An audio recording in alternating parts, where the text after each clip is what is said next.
banja vitu za kishua. Kama na passion idea nitakupea success ni ndula tunaforce kutoshare. Fans na ngam vitu guest na share earpods ama speaker just on air.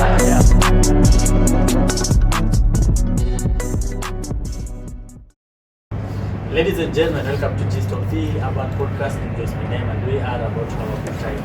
The guest mwenye niko naye leo haitaji any introduction. Ni msanii anajulikana and let him introduce himself the best way he knows how.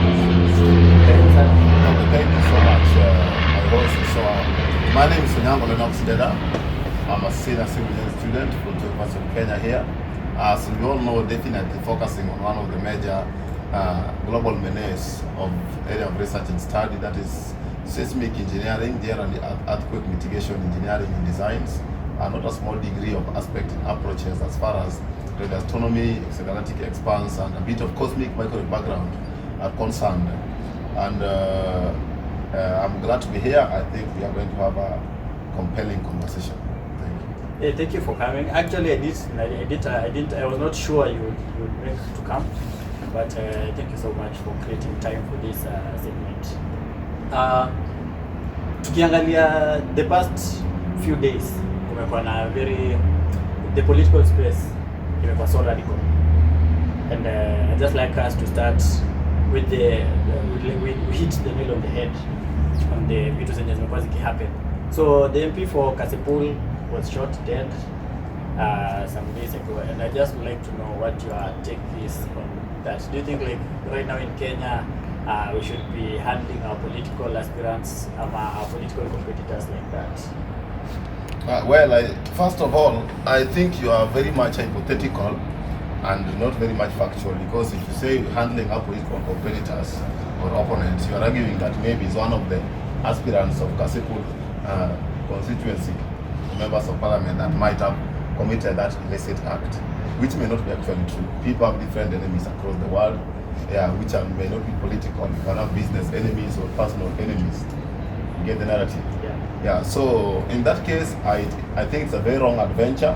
It's a very wrong way of dealing with anybody, however bad they should have been.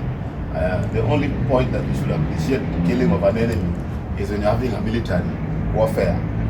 Otherwise, any political, social, economic warfare does not deserve. We can beat each other in many spaces, in many arguments, in convincing the people, in influencing the masses and the general populace. But the narrative that the MP was killed, I think it's wrong. But definitely, you study physics. You study those easy subjects. Not easy subjects. The subjects I understand. Okay, you are wise. Anyway, so Isaac Newton, the third Isaac Newton's third law of motion argues that for every action, there's equal and opposite reaction. We are aware of that one, right? Yeah. So for us to have such a reaction that occurred with the MP, Sir Charles Owandowere, very unfortunate incident, there must be an action that had occurred some time back for such a reaction to take place. It's either this is the action, this is the reaction. Energy balance in the entire world. Yeah. So I think it's a wrong incident, and investigations should be thorough and reveal both the pre-incident and the post-incident, so that we don't have a replica. Because I think so far we have recorded 8 MPs in the history of the country.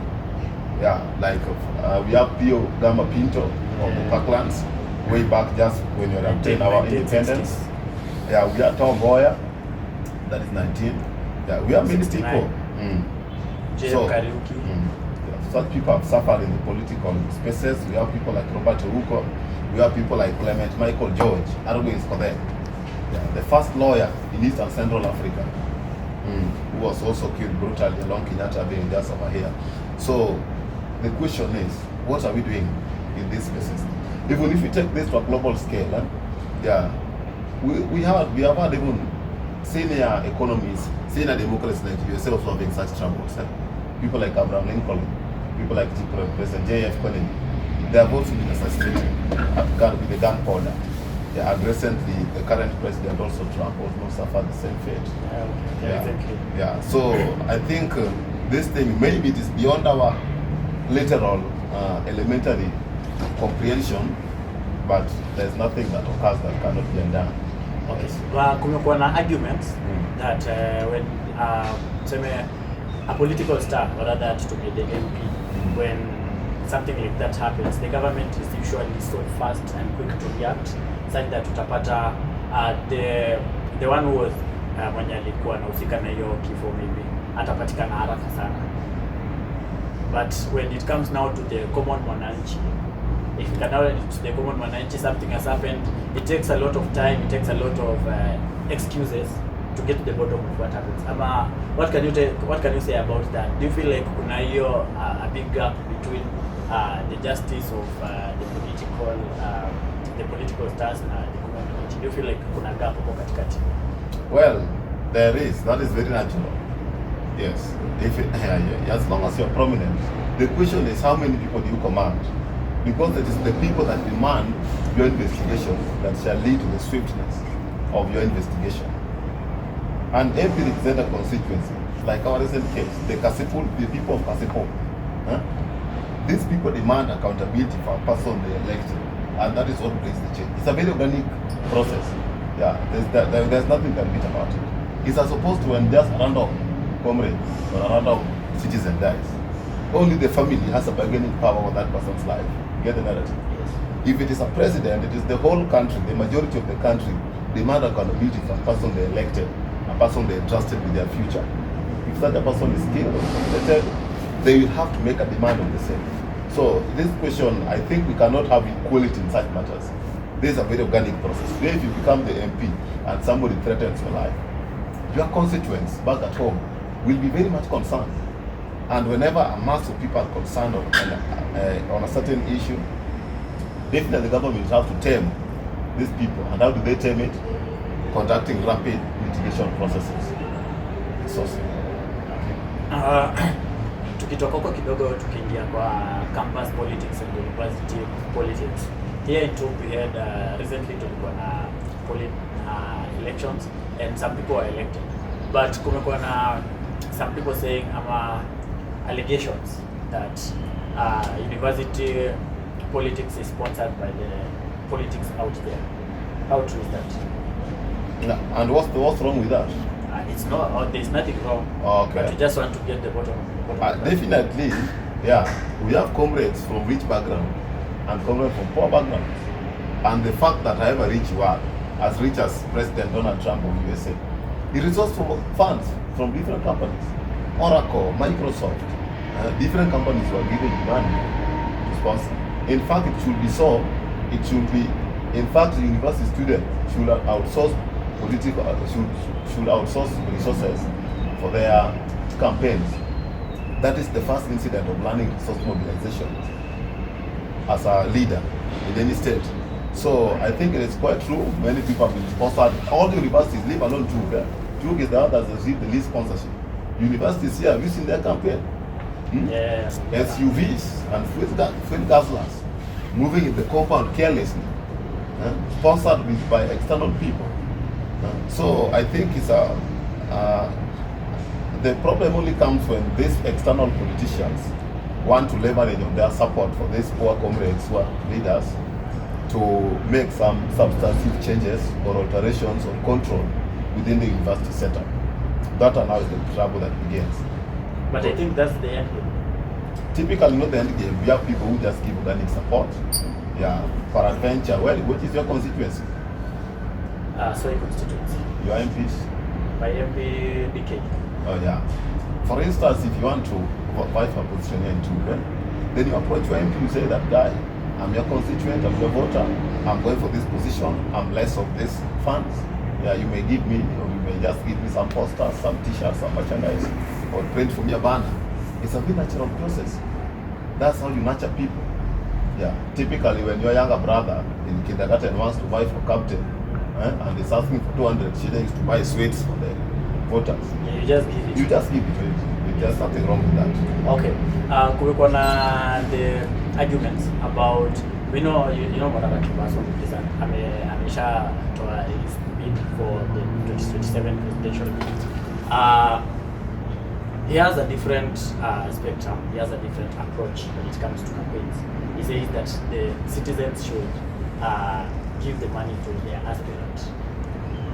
They should contribute to the aspirant, which is kwa Kenyan politics, hiyo ni kama opposite or another reverse of what is going on.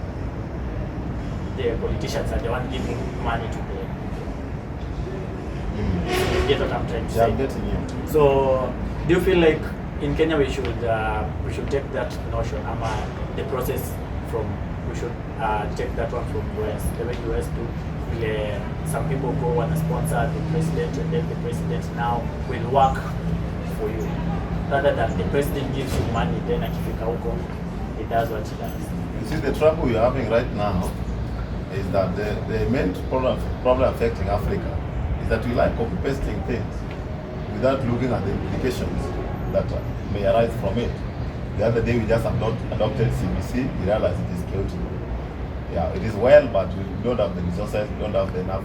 Yeah, we realized a junior secondary student, a junior secondary school teacher who studied history and CRE is being forced to teach 7 subjects, physics, mathematics, geography, and the rest, because we don't have enough resources. So I think we have ideal solutions, but very unrealistic implementations. Yeah. So what Morara Kibaso is saying, yeah, is as we sit in a country, it's practically impossible. How many industries or companies do we have that can sponsor a presidential campaign in this country? Private companies. Few. You can name few. Maybe you have Brookside, Bidco. you have Safaricom, you have which one again? Maybe Bidco. Yes, maybe such Bidco. And how many aspirants do you have in a typical presidential election? I think the list you have is 4, right? Yeah. Which is 2022. We always have 6, 8. And these people must always take across, but the proportions might vary. So what he's saying is not possible, because we look at the multi-billion industries that exist in USA against Kenya, it is not possible. So yeah, politicians, I think, as far as we are concerned, if you want to conduct realistic campaigns, do you know how much UDA spent Kenya Kwanza? No, I don't I have think the it was right figure, almost but 40 billion. billions. Azimio was spent 27 billion in the 2022 campaigns. You think billion is a joke? Yeah. How many? These companies here are not even billion. Some of them, their net worth plus assets and everything, plus the owner and the CEO, barely reach 3 billion. So it's not possible. The situation where the people demand money from politicians in order for them to vote for them. Do you think it's right by you? Because in one hand tunaita corruption, but in the other hand ukifika kwa wananchi they say ndio tuko acknowledge tuko ground lazima utoe kitu. That's democracy. What is democracy? Influencing masses to vote for you. So if these people can only be influenced by giving them money, give them money if that's what they want. Others you want to influence them. That's the danger of democracy. So you know Socrates? Yes, Socrates. Yes. He agrees that the danger of democracy is that the people can vote for an animal to lead them against a human being. If they agree. If they agree. And if these people can only be influenced to love you by giving them some loose changes and loose coins, then you have no option but to give them, because you want their votes. Definitely. Minus considering merit and anything. Okay. Vilobeguza Socrates. We know Socrates was jailed, and the main reason was because he was influencing the people to fight for what they believe. Yes. And the same thing has been happening in Kenya, whereby you find out some people are being jailed for trying to speak. We saw the BBC documentary, whereby when Vile Litoka, the government took some measures to make sure it is not aired up on theater and all that stuff. Do you feel like the freedom of expression in Kenya inakuwa depleted? No, Kenya is one of the best countries in the world that have freedom of expression. Walk around your neighbors here. Just go to Tanzania here. Go to Rwanda. Go to Uganda here. You cannot mention the name of the president unless you're permitted by the government. Yeah. So the narrative you're saying is that, you see, when you get too much of something, you start to depreciate that thing. Yeah. Like when there's too much demand, then the supply. There's too much supply, then the demand increases.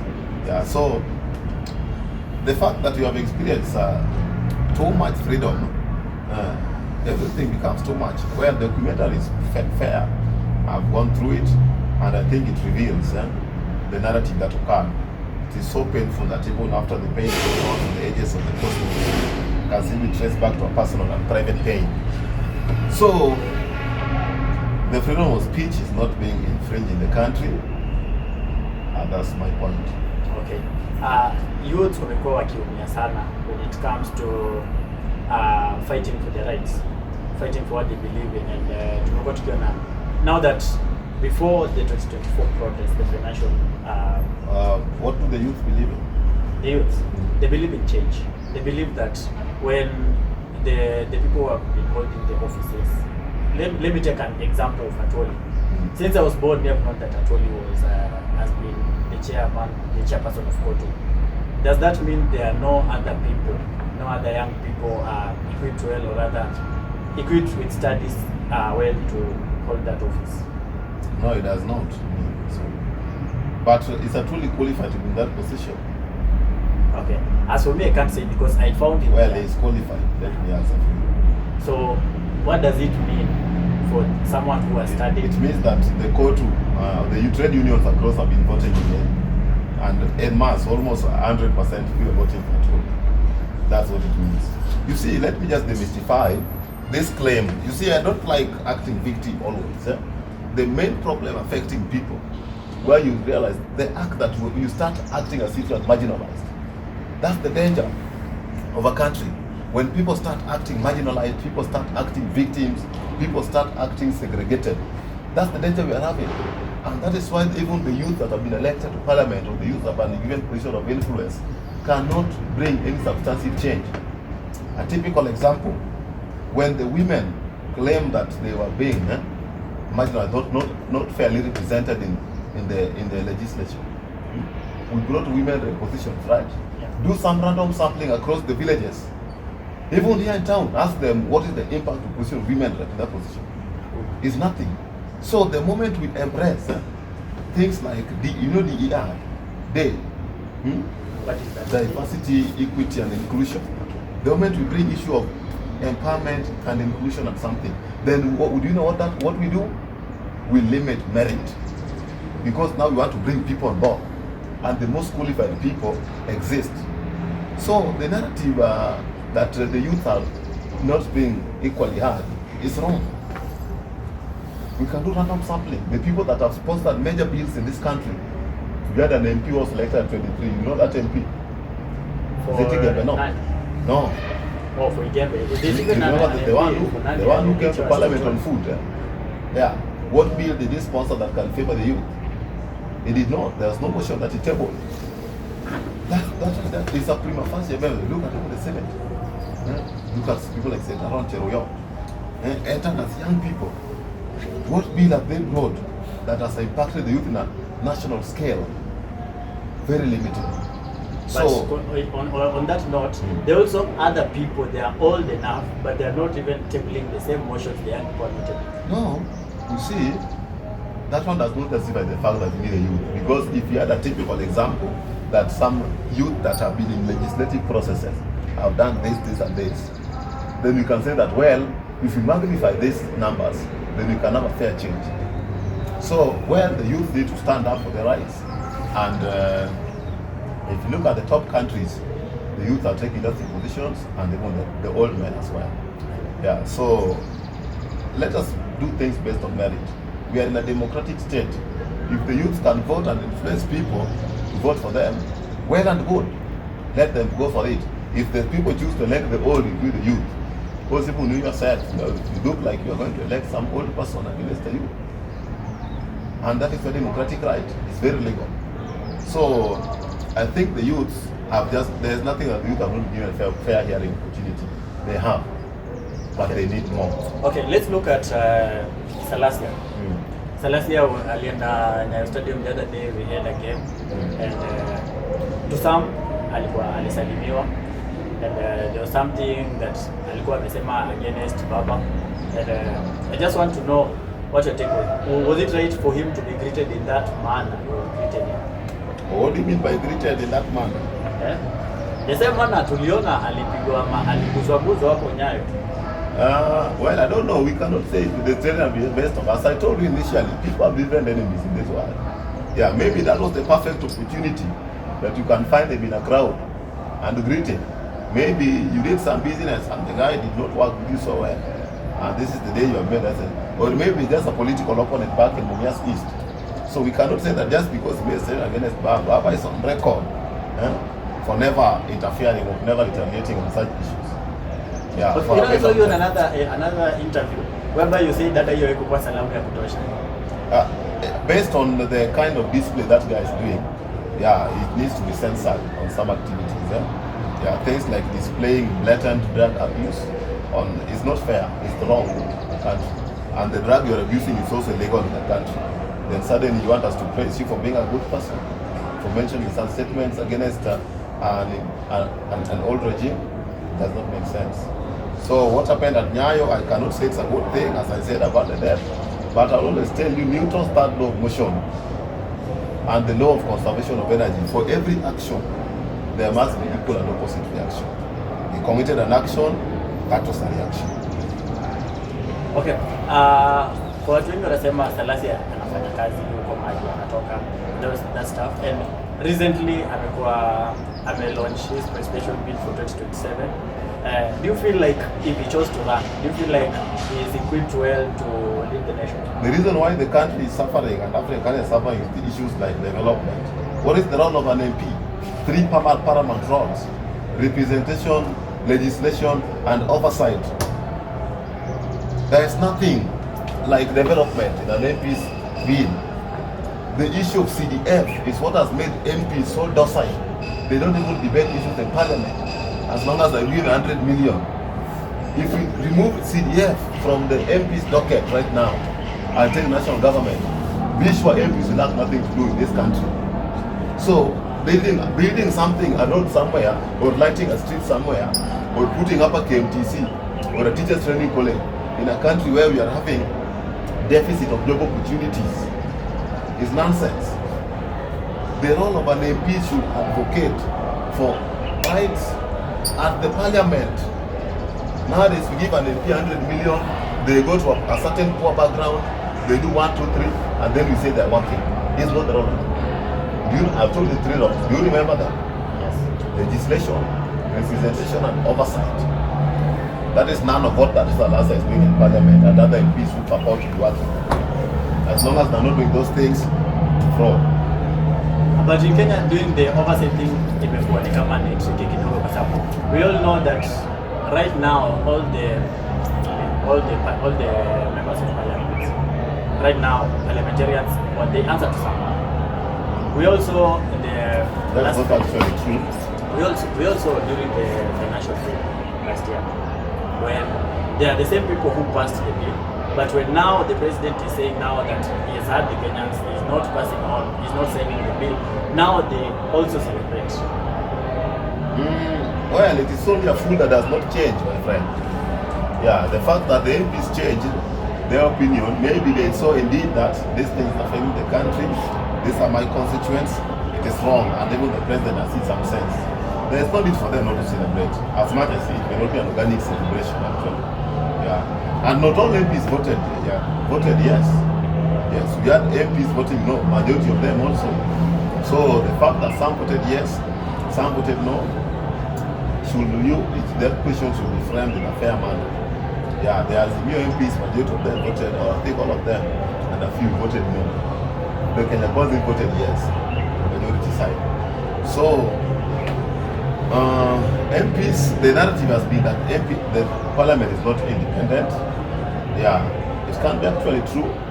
Yes, but we cannot make decisions unless we can prove that also. Just because the ideas align with the ideas of the government does not make us say that they are not independent. And leave alone the legislature, we have the other arms of the government, executive, and this one, the judiciary, whereby the chief justice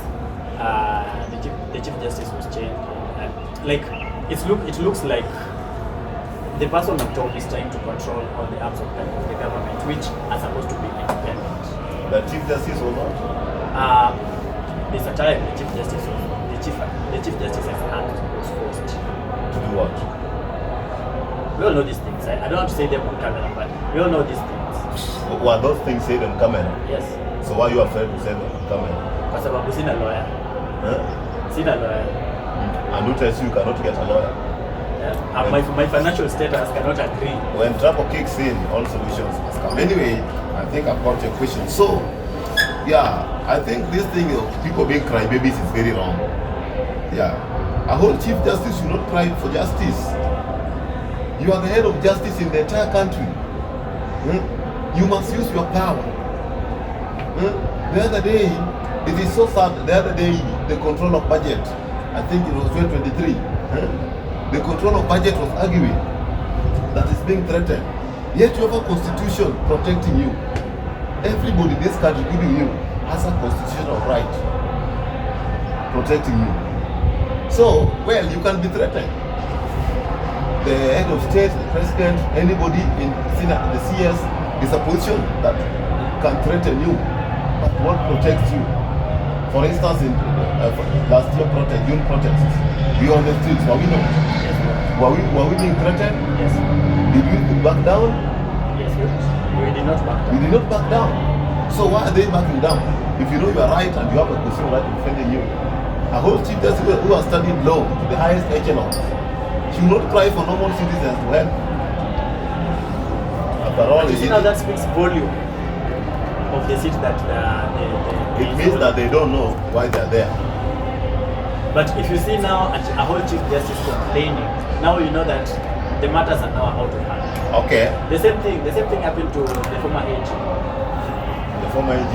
Justin Muturi is a joke. Yeah. You cannot say that. Yes. Why is he only saying these things are being fired from CS? You see, we need to be genuine. I told the greatest thing affecting Africans, we like copy-pasting things in a generic manner. Okay. Former Chief Justice David Kenani Maraga. Was he not threatened? Yes. Did he back down? He made a decision. So why is this one now being a crybaby? It is wrong. So we must not back down whenever we know we have a constitutional right defending us. The worst this you can do, or the worst your enemy can do to you, is to kill you. You are not the first person to die. Are you? Yes. But you should only stand for this right as long as you believe what you are saying is right and you have a protective law behind you. You have all it takes. Because the country is under law. Do you have any ambitions of being a politician in your life? What do you define being a politician? Being a politician is running for a seat. Running for a seat. A political seat. Well, there may be. We can't negate that. And even anybody, we have people that. So typically, everybody has such an ambition. As long as you are voting, and as long as you are crying of bad governance or yearning for good governance, you are a political person. Yes. So tumekuwa tukihesabu the extrajudicial killings and all that.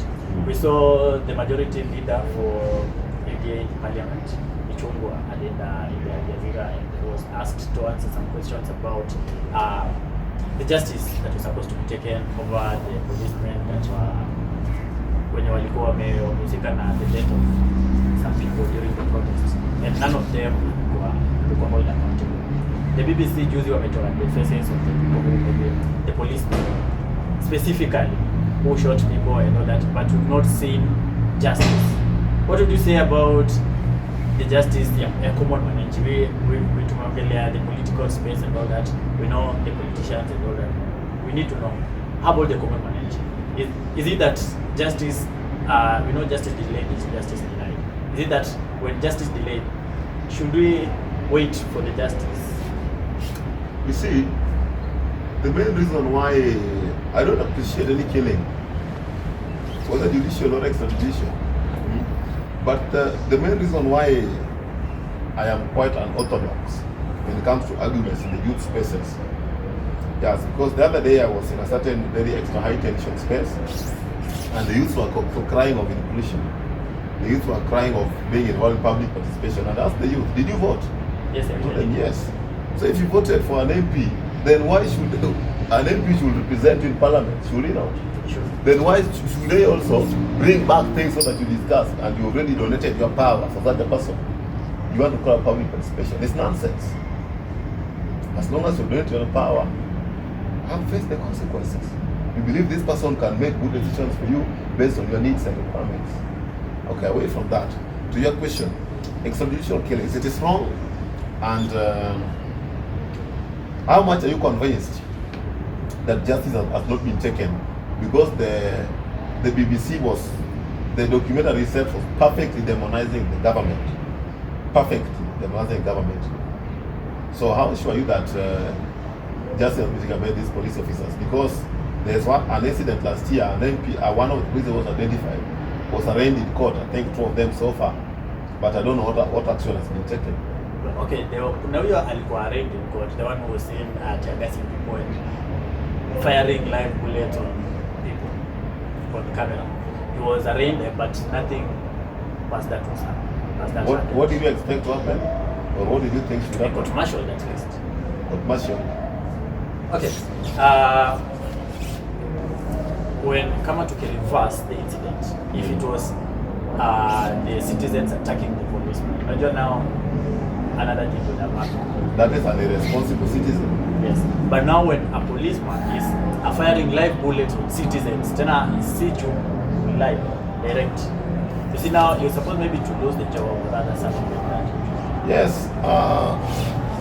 You remember that police officer who's unfortunately yeah.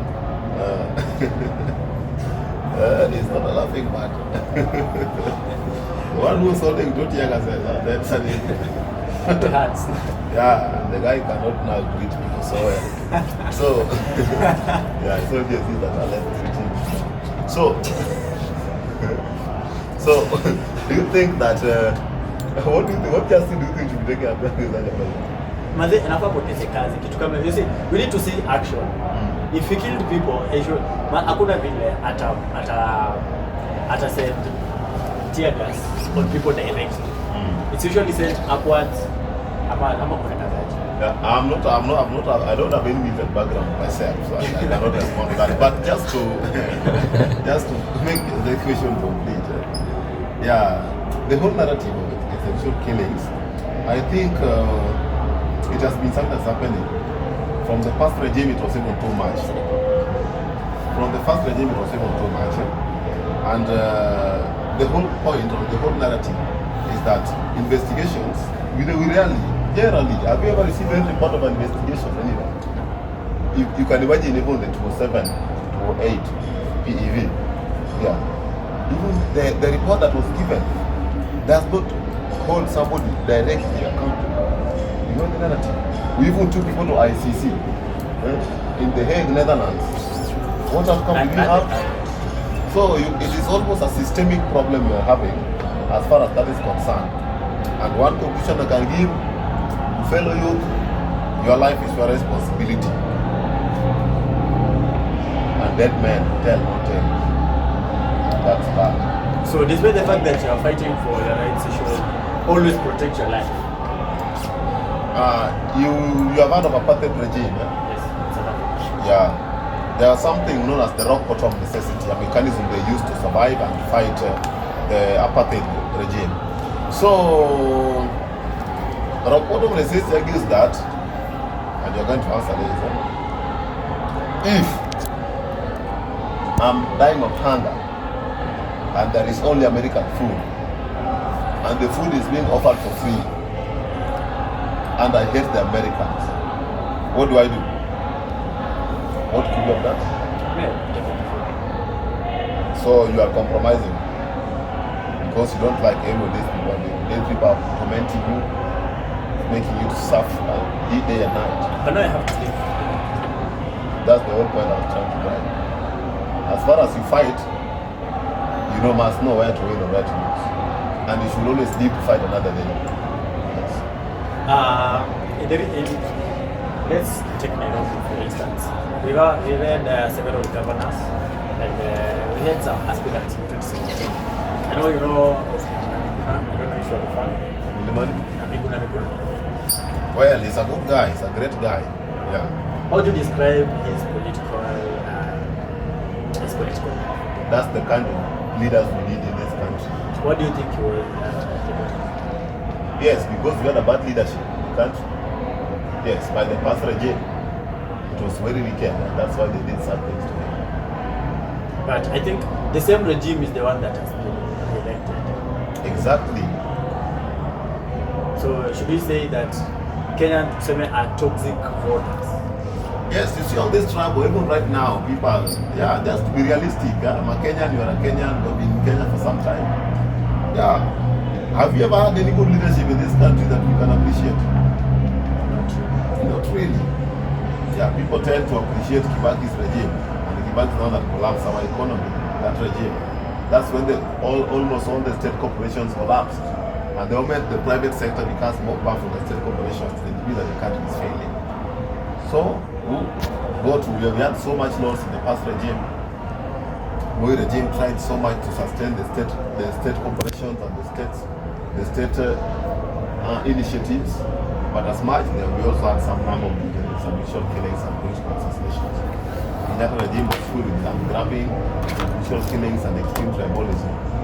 So, and the current regime, I think it's 3 years old right now, 2-3 years old. We have not seen so much good changes, as much as there may be some few, but very limited.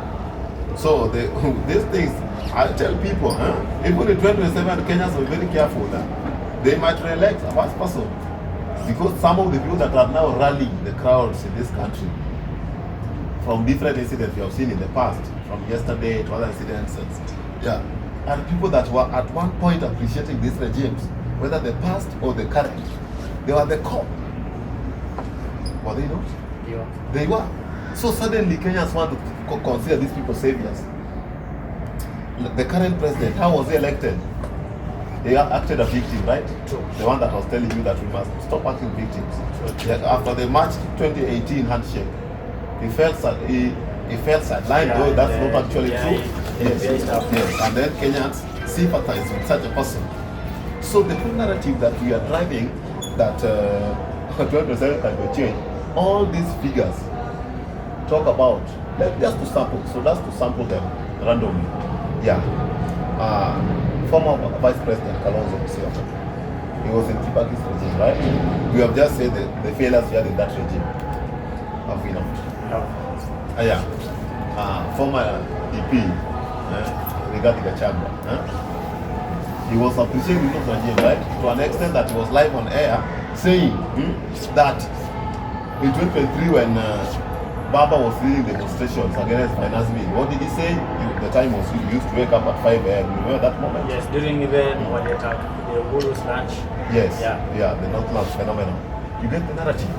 He was saying that there is no money allocated to MPs that vote no to the wrong finance bill 2023. Suddenly, he wants to become a savior of Kenyans.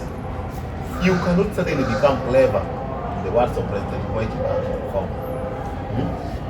So, the whole narrative that Kenyans can now revolutionize their change, it's almost miraculous. It's almost a miracle that Kenyans can vote good leaders. And if the good leaders that they're looking for is none of these people that we have seen here. They have been in those regimes you're talking about. Even Matiang'i. So you received a very kingly entry in yesterday. Yeah, that is his home state. We expect that. Baba cannot go to Bondo and rally. Baba cannot go to Bondo and rally a lot of people, and then we say that Baba is now, the Kenyans now laugh Baba. Ruto cannot go to Dore, or Gachagua cannot go to Amunyon, and then we say that it's the same. Anyway, that's not my point. Even the former CS for Interior, Dr. Fred Matiang'i, was there in PC and Nyamira yesterday, was in Uru's regime that was filled with a lot of extrajudicial killings, extreme borrowing, and almost an avalanche of corruption. To an extent that the president used to say that we lose 2 billion a day, and the country was very much number. So sad. Recently witnessed the efforts for the girls, students, Matiang'i, and I know you. I just wanted to know, based on the information you have from that script, the whole incident, do you think that the students who are used were being politicized? Well, I don't think so.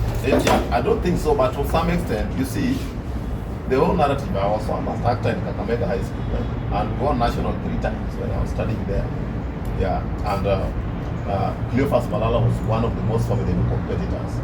Yeah, I remember in 2017 when they were acting a certain narrative in Zoya regions. It was number 1 and Kakamega was number 2. We were acting the web, though we beat the national. So I understand that even in 2013, one of the plays directed by Cleophas Malala, known as Shackles of Doom, yes, Girls, had the same trouble. At that time we were acting the Tempest in Kakamega, and it brought the same chaos. The choice of the name of the characters is what matters, because you realize words like Kasongo must go is almost a direct. So the moment you can choose a certain peculiar name, then you realize that you cannot be victimized, because this thing has been written on space. As much as it may be organic, but it is almost noticeable that this is a direct and a hominem attack. You get the narrative? Yes. Yeah, we have read so many plays, William Shakespeare, we have read Charles Dickens, and even our local people like Francis Mboga, David Molwa. As much as they try to depict like a Parliament of Odds. You see a Parliament of Odds, you have read it? Not yet. Yeah, it's a very good book. Yeah, very good player. So you realize that the guy is almost saying that we have an all, we have a Oyundi there, we have Kuogo and all these birds. But these birds now, when you now take a literal allusion to it, you realize you're in the country, but nobody can victimize you. You use birds as characters. It's like a fable. Yeah. So just art, you become creative. Yeah, you become creative. Malala is very much creative, I can't deny. But there must be some sort of extremism that exists in that play, in the name of the characters, in the choice of words, and everything. Perfect play, and in a very long time. Okay. The play aside, now when it comes to the students, do you think it was necessary to be tear gassed and all that stuff? They went on the streets, right? No. No, you know what happened at Nakuru? I know. The students went to the streets. You didn't observe that? They were within actually the school. Yes. And they were protesting, and their activities scheduled, right? Yes. Yeah, that was a wrong thing that the government, whoever did that was wrong. Yeah, we can't say that it was right. Yes, however, we must always look at the two sides of a coin. Yeah, as much as we may have to demonize this government, yeah, we must accept that there are some things that even if you were the president, you see, that's the narrative. The plays have to run, the government has funded these things, and then we have chaos suddenly, uncontrollable. We have some people who want to act, who want to dance, who want to perform, who want to mimic, and then we have a group that has started the whole process against the schedules. So the government must grieve in a certain way of that. I'm not defending this government, but I'm just being organic and natural. Yeah. Nilikuwa na during after that incident, kulikuwa na some people they were called to observe, to act as commentaries. Observe what? To act as observers, to say what they thought was right and what they thought was not right that had happened during the incident. Dennis Itumbi, you might have seen them maybe the JKL live. Dennis Itumbi, Cleophas Malala was there, and there's something that was saying that there are rules governing the drama festivals, that the trainers lazima wakuwe TSC members. Yes. And it's unfortunate that during that time kitu kama hiyo, that handbook was revealed, but you are in drama, as you said. Were you being taught by TSC? Yes, my principal, senior most, Oliver Binishi, was the principal, okay, a teacher of physics and mathematics. He was our director, writer, producer. So I think from our end, we're so much clean. But do you think all schools are taking that route? I might say that, you see, like even look at the nationals, yeah. Well, we can always use a proxy, because in the entire school, you may want to deliver, but you don't have the best. So there's something called proxies that we can use. You can have an external training. External training is always is welcomed. Yeah, because somebody may be perfect one or another. Let's talk of cultural dance. Yeah. But we will also be promoting artists. Yeah, definitely.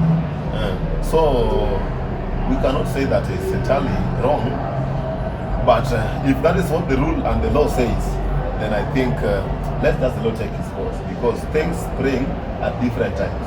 We have some laws that come up, they are just clandestine, but they come up when required. Yeah. So, okay, I want us to tell this like 5 minutes to talk about yourself. Mimi ningekuja tu actually nilikupata tu. How long have you been? We joined way back in 2018. That's probably hitting 7 years right now. 7 years. Yes. So the course you are taking, is it a 7-year course? You should have been educated enough to know that there is no course in this country where it's like 7 years. The maximum is 6 years. Yes. So ama umeamua kufanya masters? No, not taking masters.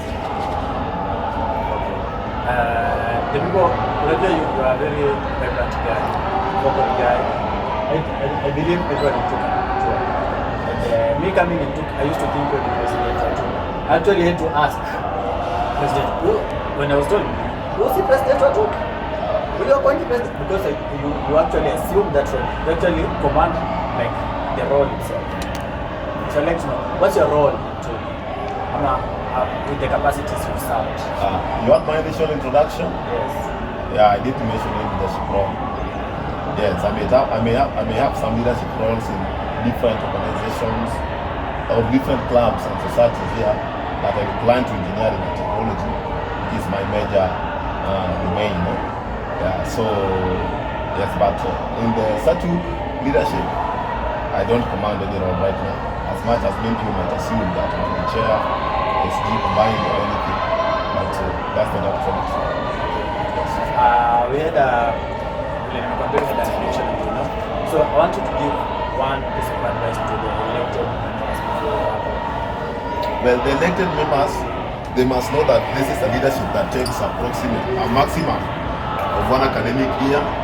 It's a very short time actually for those who want to just enjoy the space, but it's a very long time for those who really want to fight for the rights of comrades or want to advocate for what comrades desire.